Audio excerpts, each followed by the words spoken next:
भगवत गीता दूसरा अध्याय सांख्य योग श्लोक नंबर 23 और 24 साथ में लेंगे। नैनम छिन्दन्ति शस्त्राणि नैनम दहति पावकः न चैनम क्लेदयन्त यापो न शोषयति मारुतः। तो इस श्लोक में क्या कह रहे हैं भगवान कि शस्त्र इसको काट नहीं सकते, अग्नि इसको जला नहीं सकती, जल इसको गीला नहीं कर सकता और वायु इसको सुखा नहीं सकता।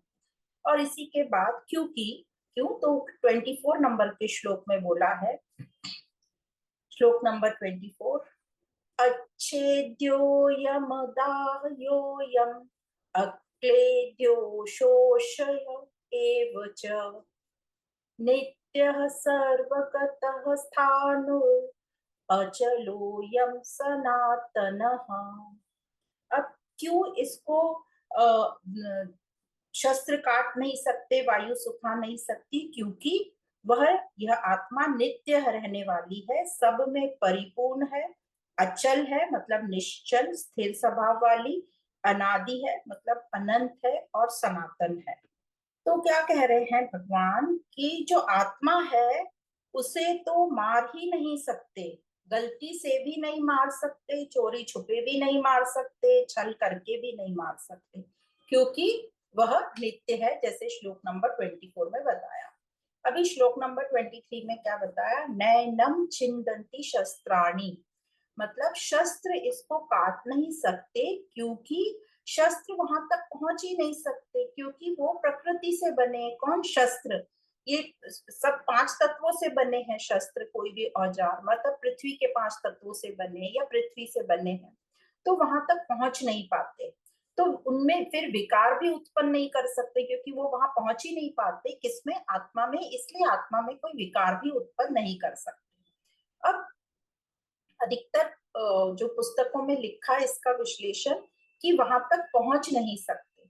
जब हम ये किसी चीज के लिए बोलते हैं कि वहां तक पहुंच नहीं सकते, तो हमें क्या लगता है? जिसके पास पहुंचना है वो कहीं बैठा है कोई जगह पर, तो हम फिर सोचने लगते हैं कि आत्मा कहीं तो बैठी है। इसलिए ये ना बोलकर यह बोल सकते हैं क्योंकि उनमें ये काटने की सामर्थ्य नहीं है, ऐसा कह सकते हैं। या फिर ये आत्मा कोई वस्तु तो नहीं है जो काटी जा सकती है। फिर आता है नैनम दहती पावक, मतलब अग्नि इस आत्मा को जला नहीं सकती, क्योंकि उसमें जलाने का सामर्थ्य नहीं है। इसलिए अग्नि आत्मा में किसी तरह का विकार भी उत्पन्न नहीं कर सकती। फिर है न चैनम क्लेदयन्त्याप, मतलब जल इसको गीला नहीं कर सकते, क्योंकि अगेन उस जल में वो सामर्थ्य नहीं है। इसलिए जल आत्मा में किसी प्रकार का विकार भी पैदा नहीं कर सकते। और फिर न शोषयति मारुतः, मतलब वायु इसको सुखा नहीं सकती, क्योंकि वायु में वो सामर्थ्य नहीं है उसमें सुखाने का। इसलिए वायु इस आत्मा को किसी भी तरह विकृत या दोषी नहीं कर सकती। तो ये जो 4 प्रकृति के तत्वों की बात की, किसकी? शस्त्रों की, जो पृथ्वी तत्व है, फिर जल, अग्नि और वायु। तो ये 5वें तत्व की बात यहाँ पर नहीं की, आकाश तत्व की, क्योंकि कहते हैं टीकाकार कि आकाश में कोई क्रिया नहीं होती, आकाश में क्रिया करने की शक्ति नहीं होती, पर क्रिया करने की शक्ति इन 4 तत्वों में होती है। और आकाश जो है वो इन सबको समाये रहता है। तो ये जो चारों हैं, 4 तत्व, पृथ्वी, जल, अग्नि और वायु, ये चारों आकाश का भी कुछ नहीं बिगाड़ सकते। जब ये आकाश का ही नहीं बिगाड़ सकते, तो ये आत्मा को तो क्या ही दूषित करेंगे। तो इसी प्रकार इस आत्मा को कुछ नहीं होता, परिवर्तन कुछ भी नहीं होता, ये अपरिवर्तनशील है, और परिवर्तन सब प्रकृति में होता है, मतलब शरीर में होता है। अब यहाँ युद्ध की बात चल रही है और अर्जुन परेशान है। किस बात को लेकर परेशान है? कि सब मर जाएंगे, और अर्जुन इसी बात को लेकर शोक कर रहा है। तो भगवान कह रहे हैं कि कैसे मर जाएंगे, क्योंकि वहां तक तो शस्त्र ही नहीं पहुंच सकते। शरीर भले ही कट जाए, पर ये आत्मा नहीं कट सकती, नित्य नहीं कट सकता। शरीर भले ही जल जाए, पर ये नित्य कभी नहीं जलता। शरीर भले ही गल जाए, सूख जाए, पर ये नित्य ना कभी गलता है ना कभी सूखता है। तो इसका तात्पर्य यह हुआ कि शरीर के मर जाने पर भी यह मतलब जो नित्य है आत्मा, ये ज्यों का त्यों रहता है, निर्विकारी रहता है। अतः इसको लेकर शोक करना जो है तेरी बिल्कुल ही बेसमझी है, मूर्खता है। तो इसको लेकर तू शोक मत कर। और फिर इसी के आगे जो 24 नंबर के श्लोक में कहा है कि यह स्वयं क्या नित्य अच्छेद्योयम मतलब कट नहीं सकती, काटी नहीं जा सकती, क्योंकि यह छेदन होने की वस्तु है ही नहीं। देह कट सकती है पर सत्य नहीं कट सकता, सत्य कटने वाली वस्तु नहीं है। फिर क्या बोला, अदाह्योय मतलब जलाया नहीं जा सकता, क्योंकि जलने वाली वस्तु ही नहीं है ये। तो देह जलने योग्य है, देह जल सकती है, पर जो नित्य है, सत्य है, वो नहीं जल सकता। अक्लेद्य मतलब गीला होने के योग्य नहीं है वो। तो शरीर गीला हो सकता है, पर ये नित्य गीला होने की वस्तु नहीं है। और अशोष्य मतलब ये सूख नहीं सकता। तो यहाँ पे अर्जुन को किस बात का शोक हो रहा था, कुटुंब जो परिवारजन है, जो कुटुंब के लोग हैं, उनका नाश हो जाएगा, ऐसा अर्जुन को लग रहा है। और यह सोचकर वो शोकित हो रहा है, शोक कर रहा है। इसलिए भगवान ने यहाँ पर ये सब कहा, अछेद्य, अदहाय, अक्लेद्य और अशोष्य, ऐसा कहकर एवच कहा। मतलब यह तो ऐसा ही है, जो नित्य है आत्मा, यह तो ऐसी है, इसमें किसी भी प्रकार की क्रिया प्रवेश नहीं हो सकती, दोषित दूषित नहीं हो सकता। अतः शोक मत कर। स्वयं को कुछ भी नहीं हो सकता, क्योंकि यह नित्य निरंतर रहने वाली है। और ऐसा नहीं है कि अभी है और कल नहीं रहेगी। ये सब काल में जो की त्यों रहती है, यह सर्वगत है, सब में परिपूर्ण है, सब में मतलब व्यक्ति, वस्तु, शरीर आदि सब में एक सी है। ऐसा नहीं है कहीं ज्यादा है कहीं कम। फिर का अचल है मतलब स्थिर स्वभाव वाली है, अर्थात इसमें कभी यहाँ कभी वहां इस प्रकार जाने आने की क्रिया नहीं है। तो अब इस बात को गांठ बांध लो। जब हम बोलते हैं ना आत्मा ने शरीर को छोड़ दिया, अब आत्मा 13 दिन तक यहीं घूम रही है, तो ऐसी बातें आत्मा के लिए कहकर हम आत्मा को बिल्कुल नीचे गिरा देते हैं, बल्कि ये हाईएस्ट चीज है ना, ब्रह्म है ये। इस तो इस बात को हम नहीं कहें, उसकी क्वालिटी याद रखें, वो अचल है, वो इधर उधर ऐसे नहीं जाती, उसमें जाने आने की कोई क्रिया है ही नहीं। फिर कहा स्थाणु मतलब इसमें हिलने डुलने की भी क्रिया नहीं है। जैसे पेड़ पौधे एक जगह लगे रहते हैं पर वो हवा से हिल डुलते हैं, पर इसमें हिलने डुलने की भी प्रक्रिया नहीं है। क्यों? क्योंकि ये परिपूर्ण है, सब में इतनी परिपूर्ण है पूरी जगह कि उसमें हिलने डुलने की भी जगह नहीं है, सॉलिड है वो ऐसे। फिर सनातन मतलब यह कभी पैदा भी नहीं होता, अनादि है, सदा से है, यह सनातन है। यह किसी समय नहीं था, ऐसा संभव हो नहीं सकता।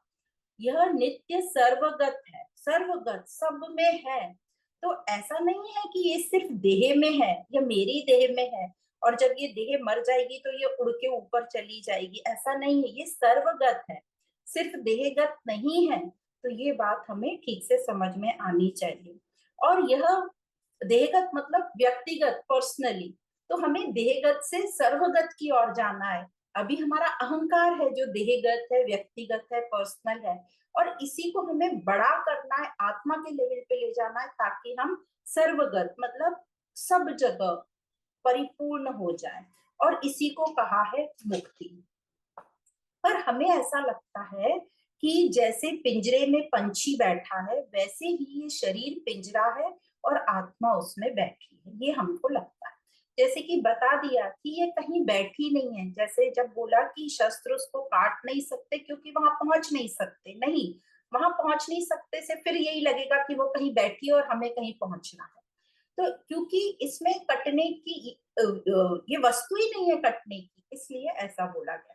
पर हमारे दिमाग में, मान्यताओं में ऐसा भरा हुआ है कि ये आत्मा कहीं शरीर में बैठी है। इसीलिए बात करते हैं ना कि जब डेथ हो जाती किसी की, कि कहाँ से निकली आत्मा, आंखों से निकली, कपाल से निकली, हाँ, वो प्राणों की बात है कि प्राण कहाँ से निकले। तो आत्मा कहीं बैठी नहीं है, बिल्कुल भी ऐसा नहीं है कि कहीं शरीर में आत्मा बैठी। शरीर आत्मा सर्वगत है, ये बात हम अच्छे से समझ लेंगे। शरीर में जो सत है ऐसे नहीं बैठ सकता, शरीर में अमरता, अमरता है आत्मा, और शरीर जो है असत है। तो सत जो है शरीर में ऐसे नहीं बैठ सकता जैसे हम समझ रहे हैं। शरीर के साथ ये जो स्वयं है नित्य, इसका कभी मिलन होता ही नहीं और हो भी नहीं सकता, क्योंकि शरीर असत है, अनित्य है, परिवर्तनशील है, और जो स्वयं है वो नित्य है, अमर है, और वह स्वयं जो है वो शरीर से बहुत दूर है। मरणशील है शरीर, पर जो नित्य सत्य है वो है आत्मा, अमर। परंतु हमको ऐसा लगता है कि मेरे शरीर में कहीं वो बैठी है। क्यों? क्योंकि ये जो कामना, ममता, इसके कारण हमें ऐसा लगता है कि शरीर के साथ इसकी एकता हमें प्रतीत होती है। कामना मतलब डिजायर, और ममता मतलब अटैचमेंट, ऐसा हमें प्रतीत होता है। इसलिए फिर हम दुखी सुखी होते, काम क्रोध लोभ मद मात्सर्य ये हमारे में आ जाता है। इसलिए भगवान यहाँ पर क्लियरली बोल रहे हैं अर्जुन को कि तू शोक मत कर, स्वयं की कभी मृत्यु नहीं होती, क्योंकि वो तो अजन्मा है। और ये तू प्रकृति से ऐसा मोहित होकर, तू, तुझे क्या हो गया है, ये तेरा ज्ञान कहाँ चला गया है, यह तेरे को ऐसे मोह कैसे हो सकता है। तू अविनाशी है, तू युद्ध कर, शोक मत कर। विनाश की चिंता मत कर, सत का विनाश कभी नहीं होता। तो इस प्रकार ये दो श्लोकों में भगवान ने आत्मा को बताया। और अब आगे बोलते हैं श्लोक नंबर 25 में। अव्यक्तोऽयमचिन्त्योऽयम् अविकार्योऽयमुच्यते तस्मादेवं विदित्वैनं नानुशोचितुमर्हसि। तो इसका जो अनुवाद है इस प्रकार है कि आत्मा प्रत्यक्ष नहीं दिखती, अव्यक्त है। यह आत्मा चिंतन का विषय भी नहीं है, अचिंतन, अचिंतन, अचिंत्य है। और यह आत्मा निर्विकार है, अविकारी। ऐसा जानकर शोक नहीं करना चाहिए। तो यहाँ पर जो शब्द यूज किए, फिर से आत्मा को ही समझा रहे हैं भगवान। अव्यक्तो यम मतलब जैसे शरीर स्थूल हो, जो स्थूल शरीर है ये हमारे को देखने में आता है, ये जो ग्रॉस हमारा रूप है, रंग है, देखने में आता है। जैसे ये स्थूल शरीर देखने में आता है, क्योंकि बट ये जो आत्मा है ये देखने में नहीं आती, क्योंकि यह जो आत्मा है ये सृष्टि से रहित है। और फिर कहा है अचिंतनो यम मतलब मन बुद्धि आदि भी हमें देखने में आते हैं, पर देखने में नहीं आते, पर हम उनका चिंतन कर सकते हैं, हम अपने मन को समझ सकते हैं, बुद्धि से हम कुछ सोच विचार कर सकते हैं।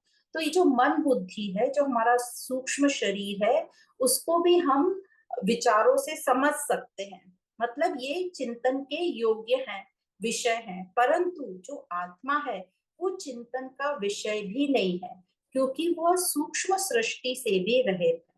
सूक्ष्म मतलब जो मन बुद्धि है उससे भी रहित है।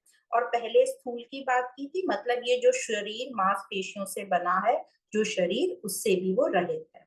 फिर कहा है अविकार्यो यमुच्यते मतलब यह विकार रहित है, ऐसा कहा जाता है। अर्थात इसमें जरा भी परिवर्तन नहीं होता। और प्रकृति में क्या होता है, पूरी प्रकृति परिवर्तनशील है, तो उसमें विकृति भी आती है, विकार भी आता है। परंतु इस आत्मा में कोई विकृति नहीं है, क्योंकि वह सृष्टि से रहित है, ये पांच तत्वों से परे है।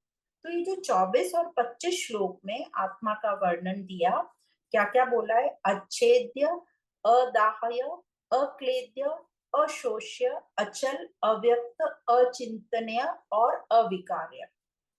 तो ये क्या सब बोले, निषेध मुख से बोले, मतलब इसको काटा नहीं जा सकता, इसको जलाया नहीं जा सकता, इसको सुखाया नहीं जा सकता, ये इधर उधर नहीं चलता, ये अव्यक्त है, मतलब ये दिखता नहीं है जैसे शरीर दिखता है, ये चिंतन के योग, इंद्रियों से, मन बुद्धि से इसका चिंतन नहीं किया जा सकता, और इसमें विकार नहीं है। और फिर चार चीजें बोली, डायरेक्ट, नित्य है, सर्वगत है, स्थाणु है और सनातन है। परंतु अब कह रहे हैं कि वास्तव में तो इस आत्मा का वर्णन हो ही नहीं सकता, क्योंकि यह वाणी का विषय नहीं है। जैसे जैसे कहा जाता है, जिससे वाणी प्रकाशित होती है, उसी आत्मा का वर्णन वो वाणी ही कैसे कर सकती है। तो इसका एग्जाम्पल जो हमेशा देते हैं कि जैसे टॉर्च है, उसमें बैटरी लगी होती है, तो बैटरी जो है वो आत्मा, और जो टॉर्च की लाइट है वो समझ लो हमारी वाणी। तो यह इसी लाइट से वो आत्मा को कैसे देख पाएगी, वही टॉर्च से वो अपनी बैटरी को कैसे देख पाएगी। या इससे भी इजी एग्जांपल है कि सूरज को कोई दिए से कैसे देख सकता है, सूरज ही सबको प्रकाशित करता है। उसी प्रकार ये आत्मा सबको प्रकाशित करती है, वाणी को भी सबको प्रकाशित करती है। तो इसी वाणी से उस आत्मा को हम कैसे बोल सकते हैं, उसमें दोष आ जाएगा और हम उसे शब्द रूप में सीमित कर लेंगे। तो यही एक श्लोक हमने केन उपनिषद में पढ़ा था। यह उसी केन उपनिषद को ही ये जो श्लोक है इसमें हमें समझ में आता है कि ये वाणी आदि से नहीं बोला जा सकता, पर हमें समझाने के लिए गुरु लोगों ने ये आत्मा को शब्दों में पिरो दिया।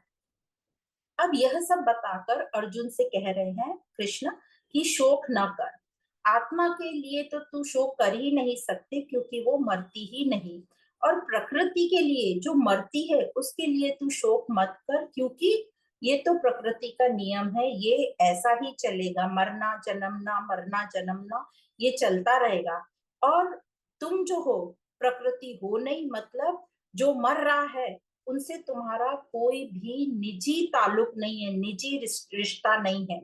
और ये सबके साथ होता है, तुम्हारे अकेले के साथ नहीं हो रहा है जो भी प्रकृति में हो रहा है, और ये प्रकृति ऐसी ही चलेगी, इसलिए तू शोक मत कर।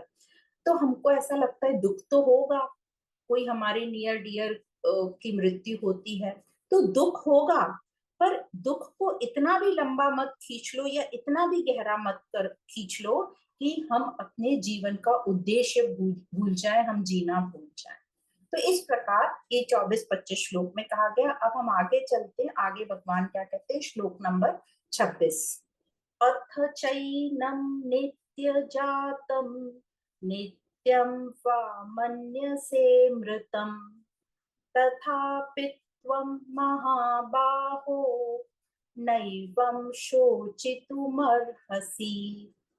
तो यहाँ कह रहे हैं भगवान, हे महाबाहो, अगर तुम इसको आत्मा को नित्य पैदा होने वाला अथवा नित्य मरने वाला भी मानो तो भी तुम्हें इस प्रकार शोक नहीं करना चाहिए।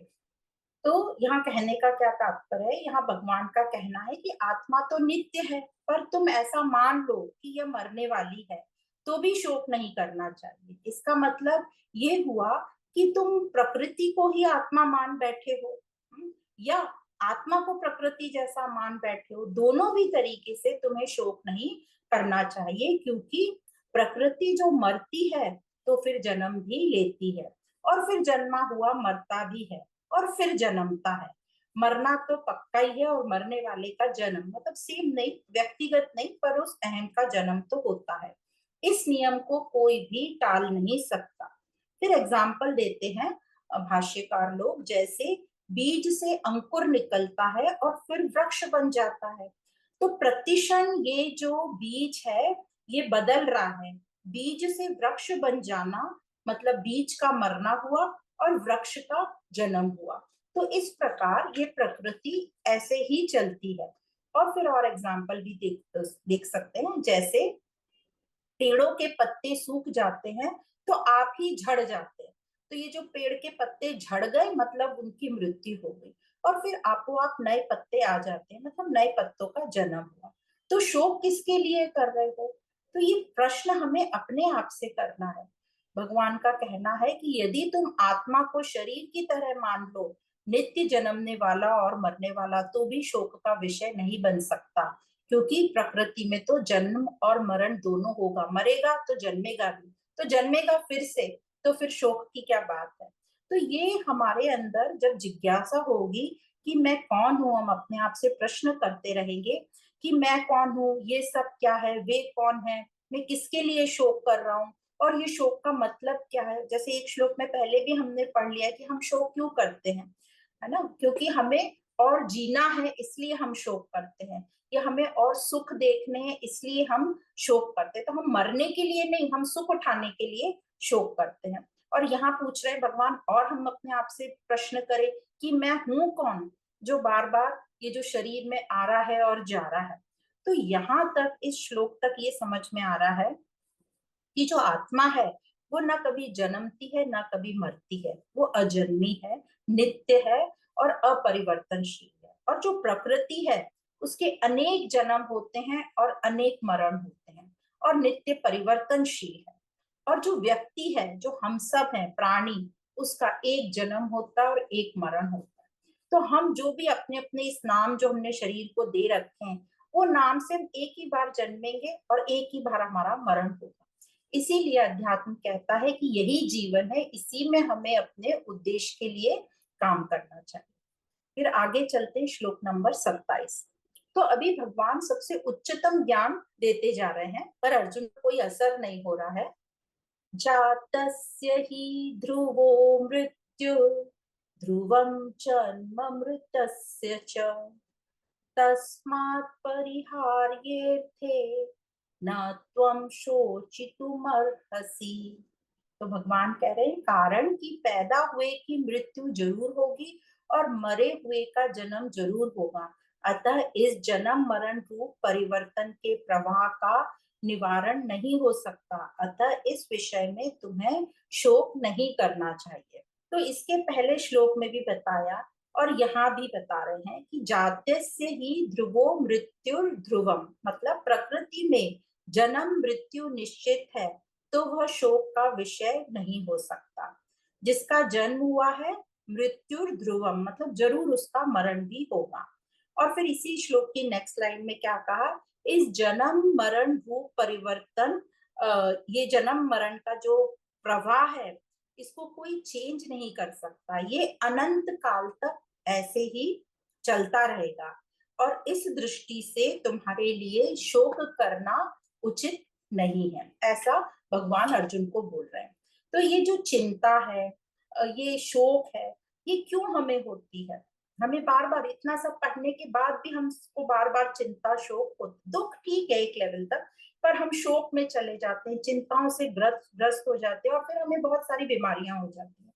तो ये जो चिंता और शोक है, ये हमारे समझ या विवेक को महत्व न देने के कारण है, मतलब हमारी समझ की कमी के कारण है। हमें लगता है हमें सब समझ गया, पर अभी हम बैठ के फिर भी सत असत को ठीक से समझ नहीं पा रहे, अभी भी हम कंफ्यूज है पर ध्यान नहीं दे रहे या महत्व नहीं दे रहे। तो अपने विवेक को महत्व देना है, अपने विवेक को महत्व न देने के कारण ही यह चिंता और शोक से हम ग्रस्त रहते हैं। तो संसार में, जैसे टीकाकार कहते हैं, संसार में परिवर्तन होना तो अनिवार्य है, आवश्यक है। परिस्थितियों का बदलना होगा और वो अति आवश्यक है। नहीं तो ये संसार चलेगा कैसे, ये तो स्टैंड स्टिल हो जाएगा, ये एक चित्र पिक्चर परमानेंट जैसे हो जाएगा। तो वो हो नहीं सकता। फिर मजा ही क्या, फिर संसार का मतलब ही क्या? संसार का मतलब ही है नित्य परिवर्तनशील। यदि ये संसार में परिस्थितियों का बदलना रुक जाए तो रोगी निरोगी कैसे बनेगा, मूर्ख विद्वान कैसे बनेगा, बीज का पेड़ कैसे बनेगा, नया बच्चा जन्म कैसे लेगा? तो इसलिए यह जो संसार है इसमें परिवर्तन आवश्यक है। पर हमारा प्रॉब्लम क्या है, हमें लगता है चेंज तो हो पर हमारे हिसाब से हो और अच्छा अच्छा हो जैसा हम चाहते हैं, जिसमें हम सिर्फ सुख भोगें। पर हम ये नहीं समझ रहे हैं यदि हम सुख की चाहत करेंगे तो उसका जो ऑपोजिट है वो दुख तो पीछे पीछे आएगा ही। यह बहुत संत लोग ये भी बोलते हैं सुख जो है वो दुखी है, पर हमें दिखता नहीं है कि वो दुख है। सुख में थोड़ा दुख कम हमें दिखता है, ये दिखता ही नहीं है, इसलिए हम सुखी अपने आप को महसूस करते हैं। तो अब आगे चलते हैं, देखते हैं भगवान क्या कहते हैं। नेक्स्ट श्लोक, श्लोक नंबर 28। अव्यक्तादीनि भूतानि व्यक्त मध्यानि भारत अव्यक्त निधनान्येव तत्र का परिदेवना। तो यहाँ कह रहे हैं भगवान, हे भारत, हे अर्जुन, सभी प्राणी जन्म से पहले अप्रकट थे और मरने के बाद अप्रकट हो जाएंगे, केवल बीच में ही प्रकट दिखते हैं। अतः इसमें शोक करने की बात ही क्या है, शोक करना ही क्यों है? तो यहाँ बताया अव्यक्तादीनि भूतानि, मतलब देखने, सुनने और समझने में आने वाले जितने भी प्राणी हैं वे सब के सब जन्म से पहले कैसे थे? अप्रकट थे, अर्थात नहीं दिखते थे। और फिर कहा अव्यक्त निध नान्येव, मतलब ये सभी प्राणी मरने के बाद भी अप्रकट हो जाएंगे, मतलब दिखेंगे नहीं। व्यक्त मध्यान्ह, मतलब ये सभी प्राणी बीच में अर्थात जन्म के बाद और मृत्यु के पहले दिखाई पड़ते हैं। तो एक एग्जाम्पल देते हैं भाष्यकार, जैसे सपना सोने के पहले भी नहीं था और जागने के बाद भी नहीं रहता। ऐसे ही प्राणियों का जो शरीर है, पहले भी उसका अभाव था, जन्मने के पहले भी शरीर का अभाव था और बाद में भी अभाव रहेगा। परंतु बीच में जो दिखते हैं, पर ये जो बीच में दिखते हैं, ये दिखते हुए भी हर पल परिवर्तनशील हैं। तो वास्तव में हर पल इनका अभाव होता है, मतलब जो एक सेकंड पहले था वो अभी नहीं है। तो दिखते हैं पर परिवर्तनशील है। और लास्ट लाइन श्लोक में क्या बोली? तत्र का परिदेवना, मतलब इसमें शोक करने की बात क्यों है? तो जो आदि है और अंत में, जो आदि मतलब पहले और अंत में नहीं होता, वह बीच में भी नहीं होता, यह सिद्धांत है। मतलब सभी प्राणियों के शरीर पहले भी नहीं थे, बाद में भी नहीं रहेंगे, ये हमें समझ में आया। अतः जो बीच में भी हैं उनका भी अभाव ही है। हमें वो दिखता है इन आंखों से, क्योंकि हमारी जो आंखें हैं ये सूक्ष्म परिवर्तन नहीं देख सकती, तो ये उसको स्थूल दिखता है। और इसी को कहते हैं माया, जो है नहीं पर हमें दिखता है। तो यहाँ पे भगवान ने कहा जो आदि में नहीं है और अंत में नहीं है और बीच में हमें दिखता है, तो उसका भी अभाव ही है, एक्चुअली वो है ही नहीं पर हमें इन इंद्रियों से दिखता है। और यही माया इसको कह दो। पर जो ये आत्मा है वो नित्य है, शाश्वत है, वो हमेशा रहती है, क्योंकि वो आदि में भी है, अनंत है, इसलिए बीच में भी है, सब जगह है, सर्वगत है। इसलिए शोक करने की बात ही क्या है? तो अब उन्होंने यहाँ पर एक सूक्ष्म तरीके से हमें ये बता दिया कि जो शरीर हमें दिख रहा है वो भी मायावी है। तो जो परिवर्तनशील है, जो कभी दिखता है और कभी नहीं दिखता, मतलब उसकी निरंतरता है नहीं, वो निरंतर नहीं है ना, उसमें अंतर आता रहता है बार बार, इसलिए वह असत है। और जो निरंतर है, जो कभी टूटता नहीं, जिसमें कभी अंतर नहीं आता, वह नित्य सत है। तो असत के साथ हमारा कैसा रिश्ता रहता है? मिलना बिछुड़ना, मिलना बिछुड़ना। पर सत के साथ हमारा नित्य मिलन रहता है, नित्य योग रहता है, और वही स्वयं मैं हूँ। तो ये प्रक्रिया है भगवान ने श्लोक में बताई, अव्यक्त, व्यक्त और अव्यक्त। जन्म से पहले हम अव्यक्त थे और मरने के बाद हम अव्यक्त हो जाएंगे, और बीच में कुछ काल के लिए हम व्यक्त मतलब दिखाई देते हैं। तो व्यक्तिगत इंडिविजुअली हम देखें तो पहले हमारा शरीर नहीं था, जन्म के पहले मतलब बर्थ के पहले, अभी है, और मृत्यु के बाद भी नहीं रहेगा। और यही सबके साथ पूरी सृष्टि में हर एक प्राणी के साथ यही होता है। और गहराई से विचार करेंगे तो सृष्टि के आरंभ में भी सब अव्यक्त ही था। अभी सब व्यक्त दिखते हैं, फिर प्रलय आएगी, कहते हैं ना प्रलय होगी और पूरी सृष्टि खत्म हो जाएगी, पर यहाँ हम अभी व्यक्तिगत बात कर रहे हैं अपनी। तो सब विनाश हो जाएगा, मतलब मृत्यु होगी हमारी इंडिविजुअली, और फिर हम अव्यक्त हो जाएंगे, ये प्रक्रिया है। और यह प्रक्रिया इसी प्रकार चलेगी। तो इसे पर्सनली मत लो, व्यक्तिगत मत लो कि मेरे ही साथ ये हो रहा है, ऐसा क्यों हो रहा है मेरे ही साथ, बाकी लोग तो मजा कर रहे हैं, मैं ही क्यों दुखी हूँ, मुझे ही सब क्यों दुख मिले हैं। तो कह रहे कुछ भी ये व्यक्तिगत नहीं है, ये प्रकृति का नियम है, व्यक्त अव्यक्त, व्यक्त और अव्यक्त, ये प्रकृति, ये प्रक्रिया चलती रहती है, बस चलती रहती है, किसी के लिए नहीं है, किसी को परेशान करने के लिए नहीं है, किसी को कुछ बहुत अच्छा देने के लिए नहीं है, बस चल रही है। पर अहंकार वश हमें लगता है कि मेरे ही साथ ऐसा बुरा हो रहा है, मुझे ही सब ताने मारते रहते हैं, मुझे ही भगवान ने सब दुख दे दिए हैं। तो भगवान का कहना है ऐसा कुछ भी नहीं है, ये बस हो रहा है, चल रहा है, किसी के लिए नहीं है। पर अहंकार वश हमसे ये भूल हो जाती है, और ये भूल को हम ठीक भी नहीं करते हैं। यही सब सोच सोच के कि मुझे ही भगवान ने मेरी किस्मत में, मेरी झोली में सब दुख डाल दिए हैं, और हम ज्ञान लेते ही नहीं और अज्ञान के साथ ही अपना पूरा जीवन व्यतीत कर देते हैं। तो ये जो सब प्रक्रिया है प्रकृति की, जो भी कुछ चल रहा है, जन्म मरण व्यक्त अव्यक्त, तो इसे खुद से पर्सनली मत अटैच हो जाओ इससे। न ही सोचो कि ये दूसरों के लिए कुछ हो रहा है, ये सब परिवर्तनशील है, ऐसा ही होगा। अब जैसे कार चलेगी तो धूल उड़ेगी और आप उस कार के पास खड़े हो और आपकी आंखों में गई, तो ये मत सोचो भगवान ने मेरे साथ बुरा किया या प्रकृति ने मेरे से किसी चीज का बदला लिया। ये प्रक्रिया है, और बस किसी कारण से आप वहां खड़े थे और आप में वो धूल चली गई, आप नहीं होते कोई और होता तो उसके उसमें चली जाती। तो ये बाय चांस ऐसा होता है, इससे हमारा कुछ भी लेना देना नहीं है, ये पूरी प्राकृतिक प्रक्रिया से। पर हम लोग छोटी छोटी चीजों में ऐसा मान के बैठते हैं कि भगवान मेरे साथ बुरा हो रहा है, मैंने कोई पाप कर्म कर दिए क्या, या फिर ये सोचते मैंने तो कोई पाप कर्म कर ही नहीं तो मेरे साथ ऐसा क्यों हो रहा है। तो यहाँ कहना है कि ये प्रकृति की प्रक्रिया है और ये ऐसे ही चलेगी। तो इस प्रक्रिया को बिल्कुल भी व्यक्तिगत मत लो, पर्सनली मत मान लो। कोई भी बात हो, बीमारी हो, जन्म हो, मृत्यु हो, कुछ भी हो, कुछ भी व्यक्तिगत नहीं है, बस सब चल रहा है। तो इसलिए जो जे कृष्ण मूर्ति का हम हमेशा एग्जाम्पल देते हैं, उनसे पूछा गया, वो बड़े दार्शनिक थे जे कृष्ण मूर्ति, उनसे पूछा गया कि आप इतने चिंता मुक्त या इतने खुश कैसे रह लेते हो। तो उन्होंने कहा कि मैं कोई भी चीज व्यक्तिगत नहीं लेता, किसी भी बात को मैं पर्सनली नहीं लेता, इसलिए मैं इतना मौज में रहता हूँ। तो अब यहाँ पर ये बता रहे हैं भगवान की प्रकृति में हर चीज हर क्षण बदलती जा रही है। दृश्य जो दिखाई हमें दे रहे वो सब बदल रहे हैं, और दृश्य को देखने वाला ये शरीर, ये आंखें, इंद्रियां भी सब बदल रहे हैं। स्थायी कुछ भी नहीं है। हमें जो लगता है स्थायी है वो हमारी नासमझी है या कल्पना है। फिर शोक किस बात का, अर्जुन पूछते हैं अर्जुन को, क्यों शोक कर रहे हो।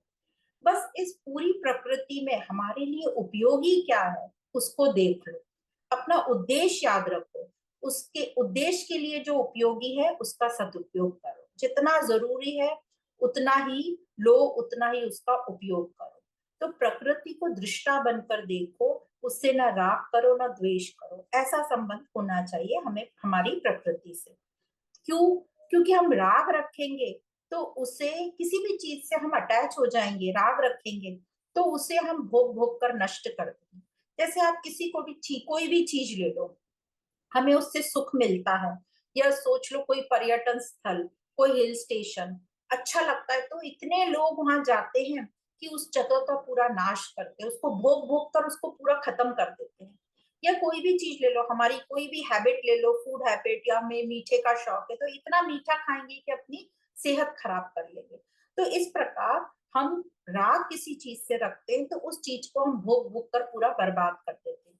यदि हम द्वेष किसी से रखते हैं तो उससे हम कैसे नष्ट कर देते हैं, उसकी तरफ नफरत से देख देख कर, या उसको उसका ध्यान न रखकर। जैसे प्रकृति में हम देखते हैं कि कोई भी नदी नालों में हम कूड़ा कचरा फेंक देते हैं, सड़कों को गंदा कर देते हैं, तो हम उसको भी ऐसे नष्ट कर देते हैं। इसलिए भगवान कह रहे हैं न राग रख न द्वेष रख, सिर्फ प्रकृति को दृष्टा बनकर देखो। तो उद्देश्य यदि हमें याद रहेगा तो हम जो भी कुछ करेंगे प्रेम से करेंगे।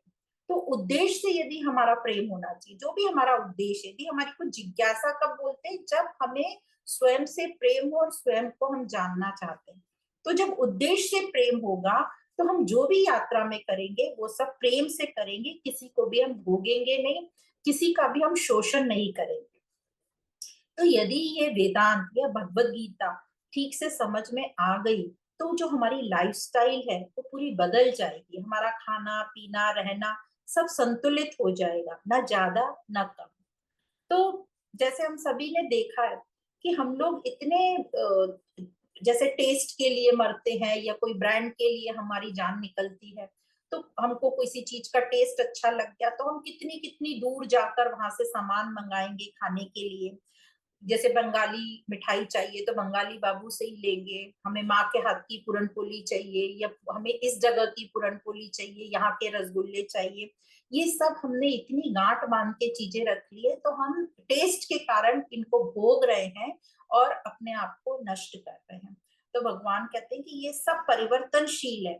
इस प्रकार राग द्वेष रखकर हम प्रकृति को भोग करेंगे तो जो संभावना है मुक्ति की उससे हम दूर जाते जाएंगे। तो अपना उद्देश्य याद रखो। उद्देश्य याद रखेंगे तो जो भी करेंगे हम प्रेम से करेंगे, और प्रेम में हम कभी भोगते नहीं है, उन सबका हम अच्छे से उपयोग करते हैं। तो यहाँ तक भगवान ने ये बताया। आगे क्या बोलते हैं भगवान, श्लोक नंबर 29। आश्चर्यवत् पश्यति कश्चिदेनम् आश्चर्यवत् वदति तथैव चान्यः आश्चर्यवच्चैनमन्यः शृणोति श्रुत्वाप्येनं वेद न चैव कश्चित्। तो यहाँ भगवान कह रहे हैं कोई इस आत्मा को आश्चर्य की तरह देखता है और वैसे ही दूसरा कोई इसको आश्चर्य की तरह इसका वर्णन करता है, तथा अन्य कोई इसको आश्चर्य की तरह सुनता है, और इसको बहुत कहकर सुनकर भी कोई नहीं जानता, अर्थात जाना नहीं जा सकता। तो श्री कृष्ण पूरी कोशिश कर रहे हैं कि किसी तरह अर्जुन आत्मा की तरफ देख ले, पर अर्जुन की पूरी दृष्टि कहाँ है? अर्जुन की पूरी दृष्टि सामने खड़ी सेना में जो पितामह, दादा, गुरु, भाई, ससुर, मामा है उनकी तरफ है। पर श्री कृष्ण चाह रहे हैं कि किसी तरह अर्जुन का मोह जो है वो भंग हो जाए, इसलिए उसको ये आत्मज्ञान देते जा रहे हैं, आत्मा के बारे में बताते जा रहे हैं। ऊंची से ऊंची बात भगवान ने यहाँ तक बता दी, आत्मा की बात। अध्यात्म में कहते भी हैं कि शुरुआत में जैसे गुरु शिष्य होते हैं, तो गुरु जो है शुरुआत में ऊंचे से ऊंचे वचन कह देता है, ताकि वह शिष्य जो है उसको आखिरी बात यदि शिष्य होशियार है, उसको आखिरी बात ही समझ में आ गई तो उसको आगे और जानने की, सुनने की आवश्यकता नहीं है। वह वो जो शिष्य है उसके लिए आत्मज्ञान उसको हो गया। आत्मा का ज्ञान, अहम और प्रकृति, वो तो यहाँ पर श्री कृष्ण ने आत्मा का ज्ञान शुरुआत में अर्जुन को दे दिया। और यहाँ कह रहे हैं श्री कृष्ण कि कोई इस आत्मा को आश्चर्य से देखता है, कोई इस आत्मा को आश्चर्य से वर्णन करता है, और कोई इसको आश्चर्य से सुनता है। क्या आश्चर्य सुनता है कि अरे वाह, आत्मा, आत्मा क्या चीज है, ऐसा आश्चर्य होता है कि क्या चीज है, वो उसको प्रकृति में ढूंढता है। पर बहुत सुनकर कहकर भी आत्मा को जाना नहीं जा सकता। तो यहाँ जो कह रहे हैं देखने का मतलब, जो यहाँ जो बोल रहे हैं भगवान, देखना का मतलब इंद्रियों से नहीं है, जो हम आंखों से, कानों से सुन लेते हैं, संसारिक वस्तुओं को जान लेते हैं, वो भौतिक बात यहाँ पे नहीं कही जा रही। यहाँ जो कहा है आश्चर्य से देखता है, कहता है, सुनता है, मतलब है स्वयं को स्वयं से जानना। यह जानना तभी हो सकता है जब स्वयं में स्वयं को जानने की जिज्ञासा होगी। तो जो यहाँ कह रहे हैं कि बहुत सुनकर भी आत्मा को नहीं जाना जा सकता, मतलब जानने वाले की जिज्ञासा में कमी है। तो जो स्वयं से ही आती है, अब ये जिज्ञासा कहाँ से आती है? जिज्ञासा स्वयं से ही आती है, इसीलिए बार बार कहते हैं अपने आप से प्रश्न करो, मैं कौन हूँ, ये सब क्या है, मेरा उच्च लक्ष्य क्या है। तो जो स्वयं से ही आती है, और ये है जिज्ञासा। तो जिज्ञासा की कमी के कारण ही आत्मा जानने में नहीं आ सकती। तो या तो ये कह लो कि हमें अपने आप से प्रेम ही नहीं है, प्रेम की कमी के कारण हम अपने आप को जान नहीं रहे। तो जिज्ञासा होगी तभी हम शास्त्रों को उठाएंगे, अद्वैत ज्ञान को उठाएंगे, या पहले दूसरे पुराण वगैरह पढ़ेंगे फिर शास्त्रों तक आएंगे। शास्त्र मतलब जो हमारे मुक्ति की बात बोले, जो हमारे बंधनों को काटे, जो हमारे दुख को दूर करे, वही शास्त्र है। बाकी जो कोई बहुत विधि विधान बताएंगे उनको शास्त्रों में नहीं गिना जाता। जो बहुत कहानी किस्से सुनाएंगे, लीलाएं सुनाएंगे, उनको शास्त्र नहीं कहा जाता। तो अद्वैत विज्ञान या अद्वैत वेदांत शास्त्रों में, भगवत गीता शास्त्रों में आती है। तो जब हमारे अंदर जिज्ञासा होगी तभी हम ये शास्त्रों को उठाएंगे, या हो सकता है हम पहले दूसरे ग्रंथ पढ़ के हमारे में जिज्ञासा आए और फिर हम ये अद्वैत वेदांत को उठाएं, और फिर ये अभ्यास हम निरंतर करते रहेंगे। और साथ ही साकार रूप में यदि गुरु मिल जाए तो फिर बहुत ही अलग बात हो जाती है। गुरु का क्या रोल होगा? गुरु हमें आज हमारे लिए ये शास्त्र कैसे उपयोगी होंगे आज के युग में मैं ये वेदांत के शब्दों को कैसे समझूं और अपने जीवन में उनका प्रवेश करूं, ये हमें गुरु प्रैक्टिकली बता देंगे। तो इस प्रकार तीनों का महत्व है, अपनी गुरु का महत्व है, शास्त्रों का महत्व है और स्वयं का। पर स्वयं का सबसे ज्यादा महत्व है। जब तक जिज्ञासा नहीं होगी आप शास्त्रों को नहीं उठाओगे और गुरु के तक पहुंच नहीं पाओगे। तो इस प्रकार तीनों का यहाँ पर महत्व है, पर स्वयं को कोशिश करनी पड़ेगी, जो भी करना है स्वयं को। जैसे सीधा सा एग्जाम्पल है, हमें भूख लगी है तो हमें ही खाना खाना पड़ेगा, कोई बाहर से कोई दूसरा खा लेगा उससे हमारा पेट नहीं भरेगा, हमें एनर्जी नहीं मिलेगी। तो यहाँ इस श्लोक में बात हो रही थी आत्मा को इंद्रियों से नहीं जाना जाता। तो कैसे क्यों बोल रहे हैं ये, क्योंकि ये जो हमारा स्थूल शरीर है, या पूरा जो शरीर, स्थूल शरीर, सूक्ष्म शरीर और कारण शरीर, ये प्रकृति के तत्वों से बना है। तो इन तीनों को जैसे इंग्लिश में बोलते हैं, स्थूल शरीर को ग्रॉस बॉडी, सूक्ष्म शरीर को सटल बॉडी और कारण शरीर को कॉजल बॉडी। तो स्थूल जो शरीर है हमारा वो काय से बना है, स्थूल शरीर किसको बोलेंगे, जो हमें ऊपर दिख रही है, त्वचा, मांसपेशियां, रक्त, बोन्स, जो हमारी हड्डियां हैं, ये सब स्थूल शरीर है। ये अन्न और जल से बनता है। जब हमने 5 कोश पढ़े थे, अन्नमय कोश, उसमें ग्रॉस बॉडी पढ़ी थी। तो ये जो शरीर है ये इंद्रियों से जानी जा सकती है, सेंस ऑर्गन से हम इसको अच्छे से समझ सकते हैं। फिर जो दूसरी है सूक्ष्म शरीर, सटल बॉडी, उसमें क्या आएगा, कर्म इंद्रियां, ज्ञान इंद्रियां, मन, बुद्धि। तो जो सूक्ष्म शरीर है उसको बुद्धि द्वारा जाना जा सकता है। फिर आता है कारण शरीर। कारण शरीर मतलब जो अज्ञानता, इग्नोरेंस के कारण है, इसको कुशाग्र बुद्धि से जाना जा सकता है जब हमारे में तीव्र जिज्ञासा होगी। तो ये जो तीनों शरीर हैं ये जाने जा सकते हैं किसी न किसी के द्वारा। पर जो आत्मा है स्वयं, उसको जानना इन सब के जानने से अलग है। इसको इंद्रियां, मन, बुद्धि के द्वारा नहीं जाना जा सकता, इसलिए इसको आश्चर्यवत पश्यति कहा है। क्योंकि आत्मा इन इंद्रियों का, मन बुद्धि का विषय नहीं है। आत्मा सब्जेक्ट नहीं है कि किसी के द्वारा जाना जा सके। आत्मा है तो ये सब है, आत्मा ही इन सबको प्रकाशित करती है। तो इनसे आत्मा को हम कैसे जान लेंगे, आत्मा ही इंद्रियां, मन, बुद्धि को प्रकाशित करती है। तो मन बुद्धि द्वारा इस आत्मा को कैसे जान सकते हैं। फिर से वही एग्जाम्पल, सूरज को पृथ्वी के दिए से हम कैसे देख सकते हैं, सूरज ही तो सबको प्रकाशित करा। या टॉर्च और बैटरी वाला एग्जाम्पल ले लो, बैटरी आत्मा है और टॉर्च यहाँ पे लाइट जो है इंद्रियां हैं। तो उसी टॉर्च से, उसके बल्ब से बैटरी को नहीं देखा जा सकता, उसी की बैटरी को नहीं देख सकता। इसलिए भगवान कह रहे हैं कि इस आत्मा को जिज्ञासा की कमी के कारण हम जान नहीं सकते। इसलिए यहाँ कहा है कि कितना भी कह सुन लो, इंद्रियों द्वारा इसको नहीं जाना जा सकता। तो आगे कहते हैं इन सबका जो मूल्य है, सबका, शरीर का, इंद्रियों का, वो मूल्य किससे है, आत्मा के कारण है। और इसी को आगे के श्लोक में भगवान कहते हैं। और इस आगे का जो श्लोक हम पढ़ने जा रहे हैं, श्लोक नंबर 30वां, इस श्लोक के साथ ही आत्मा की बात भगवान यहाँ पर समाप्त करेंगे। क्योंकि अर्जुन इस बात को सुन ही नहीं रहे हैं, उनका पूरा ध्यान तो अपने गुरु, दादा, परिवारजनों पर है जो मारे जाने वाले हैं, और उसी के शोक में वो बैठे हैं। तो आगे चलते हैं, श्लोक नंबर 30।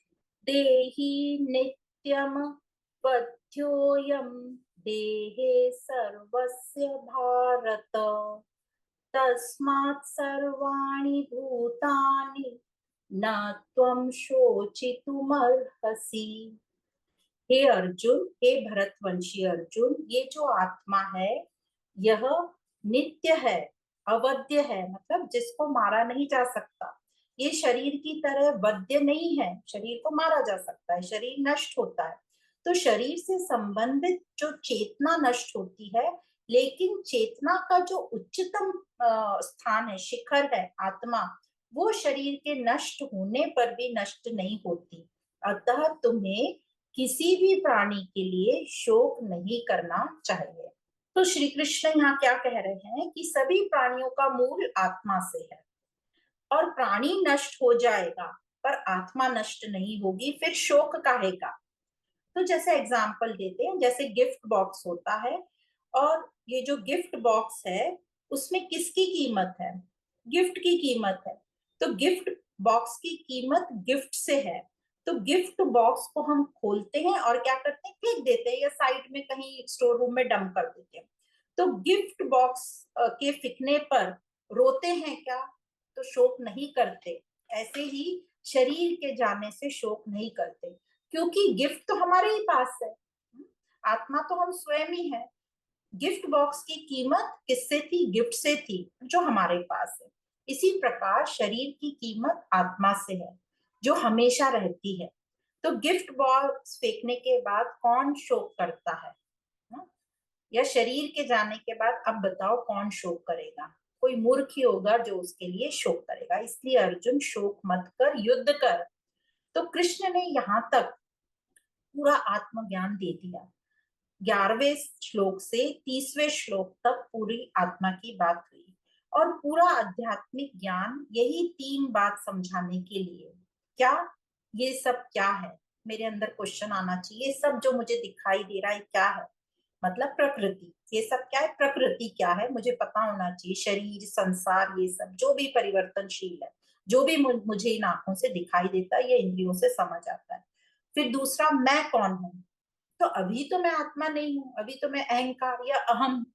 तो अहंकार, मैं कौन हूँ अभी? अहंकार, जिसमें राग और द्वेष भरा है, जिसमें भेदभाव भरा है, स्वार्थ भरा है, ईर्ष्या भरी है, क्रोध भरा है। फिर तीसरा, अब ये समझ गया कि ये सब प्रकृति है, ये भी समझ गया मैं अहम हूं, पर मुझे तो आनंद चाहिए, सुख चाहिए या शांति चाहिए। तो मुझे इस अहम को बदलना होगा। तो मुझे क्या करना होगा, या मुझे इस अहम को कहाँ ले जाना है ताकि मैं इस दुख से निवृत्त हूं? तो मुझे क्या होना है? इस अहम से आत्मा होना है। अहंकार से, राग द्वेष से मुझे क्या होना है? राग द्वेष रहित होना है। मुझे अहम से आत्मा, या बोलो मुझे अहंकार से कृष्ण होना है। तो इस तरह जब हमें ये तीन बात, जिसको भी ये तीन बात ठीक प्रकार से समझ जाएगी, उसके लिए आध्यात्मिक उन्नति हो गई या उसे ज्ञान प्राप्त हो गया। तो श्री कृष्ण ये बात समझ गए कि अर्जुन को ये बात, आत्मा की बात अभी डाइजेस्ट नहीं हो रही, वो ध्यान ही नहीं दे रहा, वो समझने को तैयार ही नहीं। तो अब आगे श्री कृष्ण अर्जुन को जो समझ में आए ऐसी बात करेंगे। थोड़ा अभी एकदम उच्चतम बात कर दी थी आत्मा की, अब उसके लेवल से बहुत नीचे आ जाएंगे और अर्जुन को जो वो समझे उस बारे में बताएंगे। यही अच्छे गुरु की पहचान होती है कि वो शिष्य के लिए खुद को, अपने आप को इतना नीचे के लेवल पे ले आता है कि उसके शिष्य की उन्नति हो। गुरु यही चाहता है कि उसका जो शिष्य है, उसका शिष्य को मुक्ति मिले या शिष्य का कल्याण हो। तो आगे कृष्ण कहते हैं, श्लोक नंबर 31, स्वधर्ममपि चावेक्ष्य न विकम्पितुमर्हसि धर्म्यादि युद्धाश्रेयोन्यत् क्षत्रियस्य न विद्यते।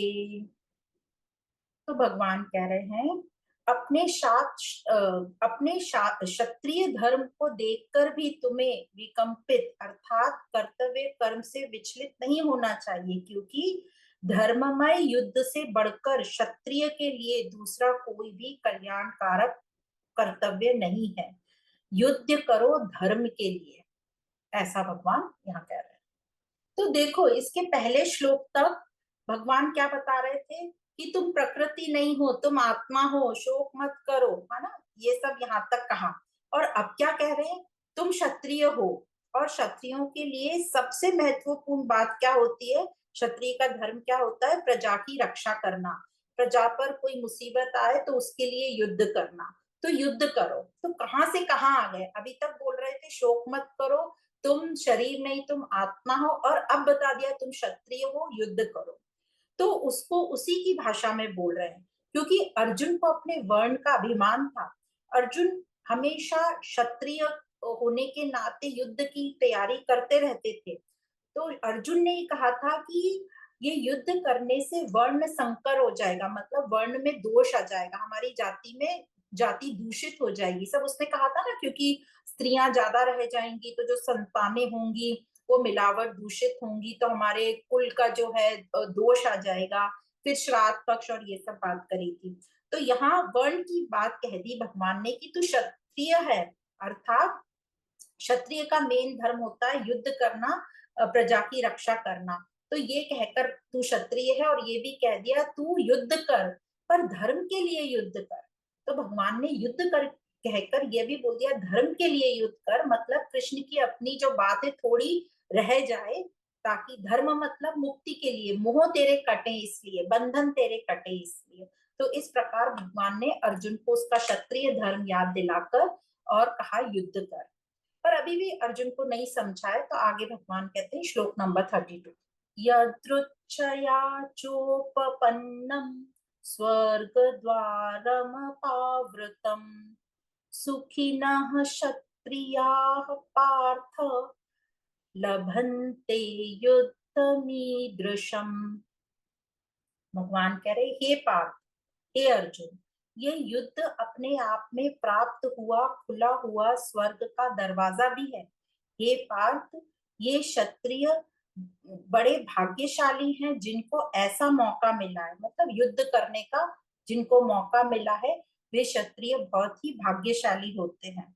क्योंकि हम देखते भी है ना, कई सोल्जर्स पूरी लाइफ अपनी गंवा देते हैं प्रैक्टिस में कि कैसे हम अटैक करेंगे जब शत्रु आएंगे, और उनकी पूरी लाइफ में उनको मौका ही नहीं मिलता युद्ध पे जाने का, तो उनको इस बात का बड़ा दुख होता है। तो यहाँ भगवान कह रहे हैं तुम भाग्यशाली हो कि तुम क्षत्रिय और तुम्हें युद्ध करने का मौका मिला है।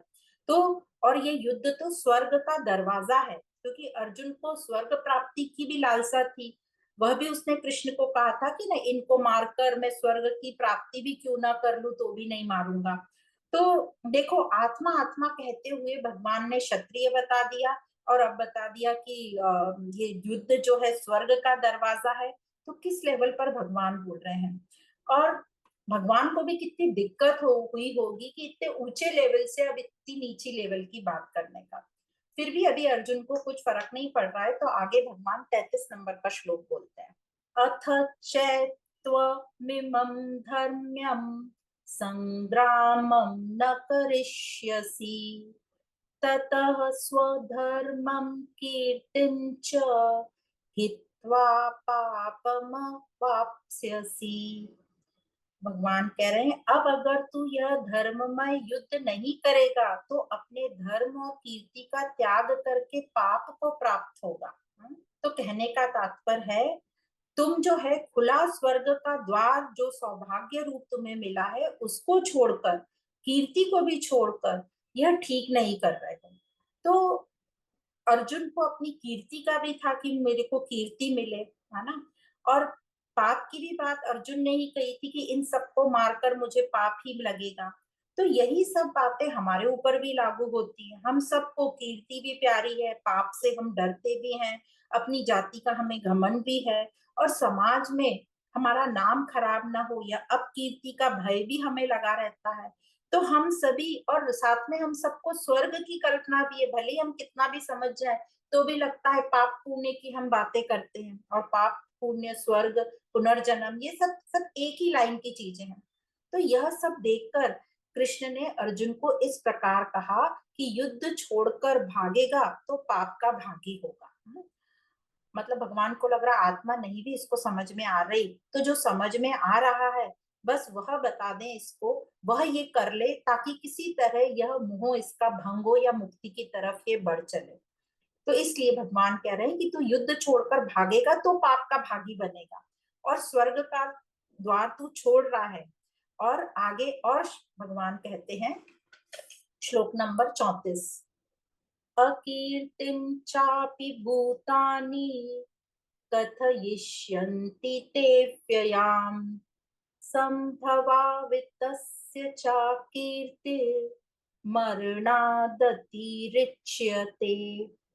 तो भगवान कह रहे हैं ये सब प्राणी भी तेरी सदा निंदा करेंगे। अपकीर्ति तो सम्माननीय लोगों के लिए मृत्यु से भी बढ़कर दुखदाई होती है। तो अपकीर्ति की अब बात कर रहे हैं भगवान। तो यहाँ क्या बोला भगवान ने कि ये सब जो लोग हैं भूतानी, जितने भी प्राणी लोग जो भी सामने खड़े हैं, ये सब तेरी सदा निंदा करेंगे, मतलब लंबे काल तक तेरी निंदा चलेगी यदि तूने युद्ध छोड़ दिया तो। अपकीर्ति होगी, और सम्माननीय लोगों के लिए ये अपकीर्ति बहुत ही दुखदाई है, ये मृत्यु से भी बढ़कर दुखदाई है।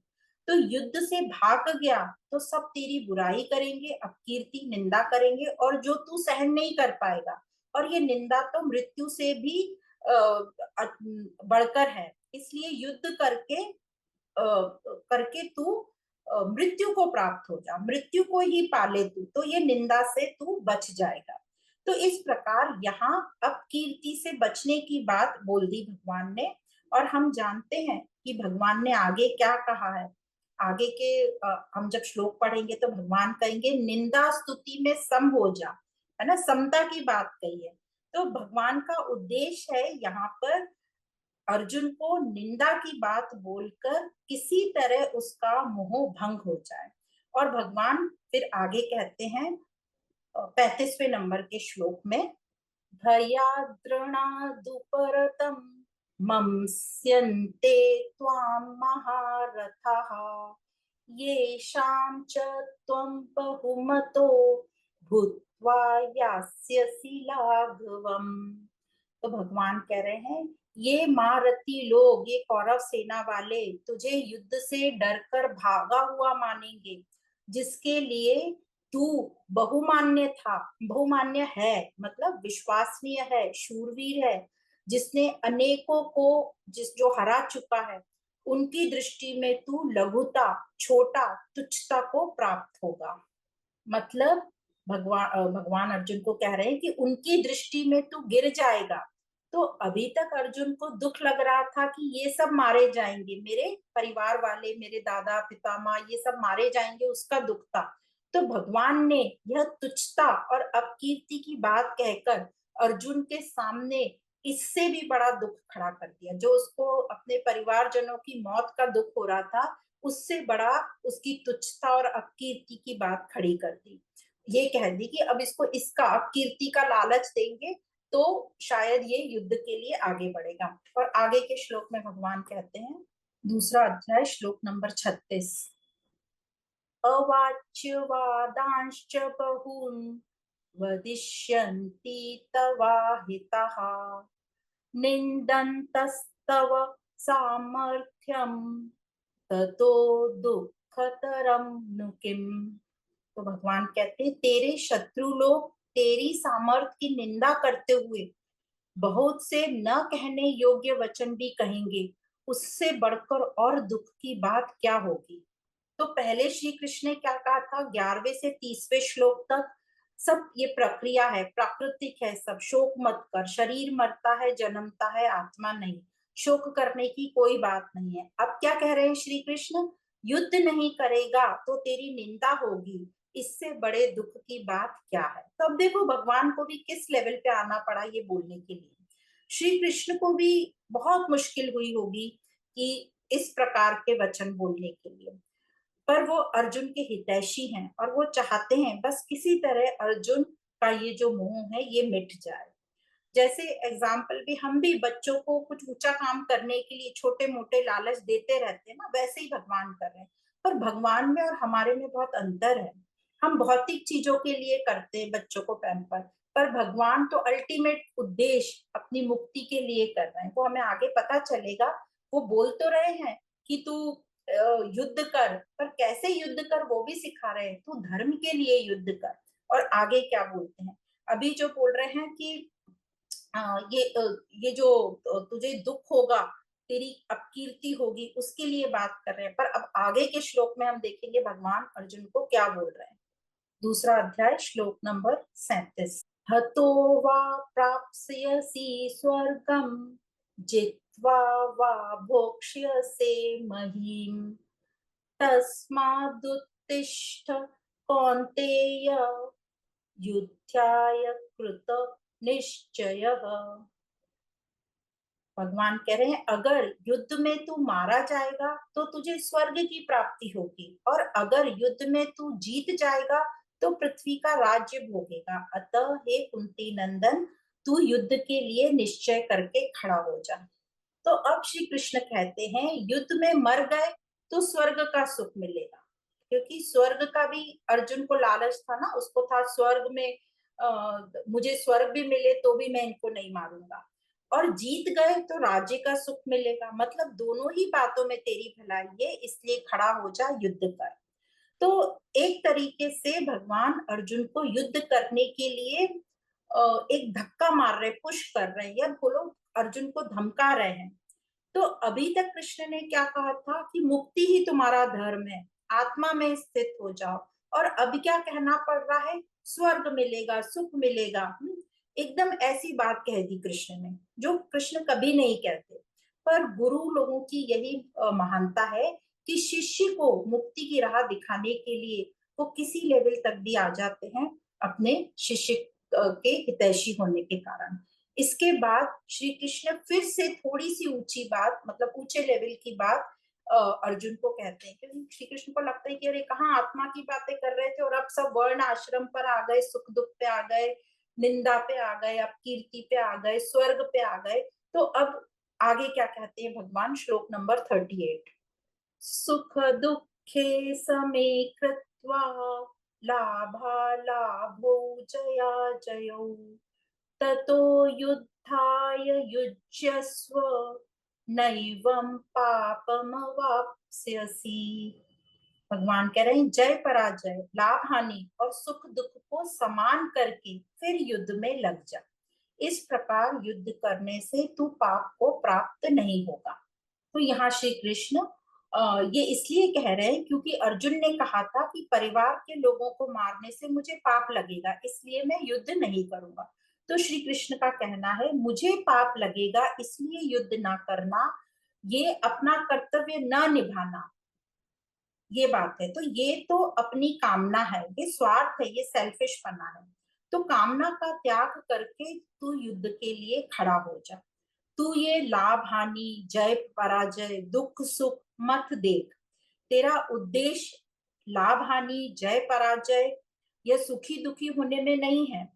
इन तीनों को एक समान देख।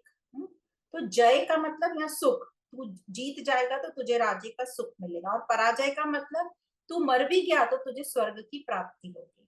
तो ये तेरा उद्देश्य इन तीनों में समान देखकर या सम होकर अपने कर्तव्य का पालन करता है। युद्ध में तो ये कोई भी कर्म करेंगे या कुछ भी, युद्ध यहाँ पर हो रहा है तो युद्ध में तो ये सब होगा ही, लाभ हानि होगी, जय पराजय होगी, और उसमें तुम सुखी दुखी होगे ही होगे। तो तू पहले ये विचार कर ले कि तुझे सिर्फ अपना क्षत्रिय धर्म करना है, कर्तव्य करना है, इन सब से तेरा कोई मतलब नहीं होना चाहिए। और जब तू इस प्रकार इन तीनों को समता की दृष्टि से देखेगा, फिर युद्ध करने में पाप नहीं लगेगा। मतलब तुझे सिर्फ अपना कर्तव्य करना है, ये रिजल्ट की तुझे सोचना नहीं है कि इन सब कुछ भी रिजल्ट आए वो मुझे स्वीकार होगा। तो इस प्रकार तू युद्ध करेगा तो तुझे पाप नहीं लगेगा, क्योंकि पाप का कारण युद्ध नहीं है। पाप का कारण क्या है, स्वार्थ, अहंकार, भेदभाव, पक्षपात, कामना। तुम किस स्वार्थ के कारण युद्ध कर रहे हो, तुम कोई कामना है तुम्हारी, या तुम अहंकार के कारण कर रहे हो, तो तुम्हें पाप लगेगा। धर्म के लिए युद्ध करना तो सिर्फ मुक्ति ही है। तो इसलिए भगवान ने मानो यह कहा कि अगर तू स्वर्ग और राज नहीं भी चाहता, पर पाप से बचने के लिए इस युद्ध रूप कर्तव्य को तू समता पूर्वक कर ले तो तुझे पाप नहीं लगेगा। तो इस प्रकार यहाँ तक भगवान ने अर्जुन को आत्मा का ज्ञान दे दिया 30वें श्लोक तक, और उसके बाद उसके लेवल की बात कर रहे हैं कि तू क्षत्रिय है, तुझे स्वर्ग की प्राप्ति हो जाएगी, ये युद्ध करना स्वर्ग का द्वार है, तुझे पाप नहीं लगेगा, लोग तेरी अपकीर्ति करेंगे तो तू अपकीर्ति से बच जा। अपकीर्ति से तो अच्छा है युद्ध में बैठकर मृत्यु को पाले, तो तुझे पाप नहीं लगेगा। और युद्ध जो पाप है वो युद्ध करने से नहीं, पर अहंकार, स्वार्थ और पक्षपात, भेदभाव, कामना, इन सब के कारण है। तो यहाँ तक भगवान ने अर्जुन को समझाया। पर हम सब जानते हैं अर्जुन इतनी जल्दी मानने वाले नहीं है, यदि समझ जाते तो ये 700 श्लोक यहाँ पर होते ही नहीं। और यहाँ पर आज हम 38 श्लोक तक ही लेंगे, पर आगे भगवान इसके आगे के श्लोकों में कहेंगे कि मैंने तुम्हें आत्मज्ञान का तो उपदेश दे दिया, अब मैं तुम्हें कर्म योग की के बारे में उपदेश करूंगा, जिससे या जिसे जानकर तुम कर्म बंधन से मुक्त हो जाओगे, दुखों से दूर हो जाओगे, या मोह तुम्हारा भंग हो जाएगा। तो इस प्रकार नेक्स्ट श्लोक को हम नेक्स्ट टाइम लेंगे। तो आज यहाँ तक ही, 38 नंबर श्लोक तक ही। सभी को बहुत बहुत धन्यवाद।